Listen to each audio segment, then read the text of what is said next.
তোমাদের যদি চুল রুক্ষ হয়ে গিয়ে থাকে এবং তোমাদের হাতে যদি খুবই কম সময় থাকে, তাহলে ঘরোয়া পদ্ধতিতে শ্যাম্পুর সাথে জাস্ট দুটি উপকরণ মিশিয়ে এভাবে চুলে লাগিয়ে নাও, তাহলেই তোমাদের চুল একদম সিল্কি এবং স্মুথ হয়ে উঠবে। এর জন্য তোমাদের তিনটি জিনিস লাগবে, সেটা হচ্ছে নিজেদের পছন্দ মতো শ্যাম্পু, অ্যালোভেরা এবং হানি অর্থাৎ মধু।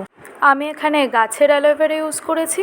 তোমাদের যদি অ্যালোভেরা গাছ না থাকে তাহলে তোমরা বাজারের কেনা যে কোনো অ্যালোভেরা জেল ইউজ করতে পারো। এবার অ্যালোভেরার ধারগুলোকে এভাবে একটা ছুরির সাহায্যে ছাড়িয়ে নিতে হবে এবং অ্যালোভেরার ওপরের অংশটাকেও ছাড়িয়ে নিতে হবে। অ্যালোভেরা চুলকে সিল্কি আর স্মুথ করতে সাহায্য করে। এবার একটা স্ক্র্যাপারের সাহায্যে অ্যালোভেরা জেলটাকে এভাবে বার করে নিতে হবে। এবার অ্যালোভেরা জেলের সাথে 1 চামচ মতো হানি অ্যাড করতে হবে এবং 2টো শ্যাম্পুর পাতা অ্যাড করতে হবে। এখানে শ্যাম্পুটা আমি ডাভ শ্যাম্পু নিয়েছি, তোমরা চাইলে এখানে তোমাদের পছন্দ মতো যে কোনো শ্যাম্পুর পাতা অ্যাড করতে পারো। এভাবে তোমরা সপ্তাহে 2 থেকে 3 দিন শ্যাম্পু করে দেখো, তোমাদের চুল আগের থেকে অনেক বেশি সিল্কি আর স্মুথ হয়ে যাবে।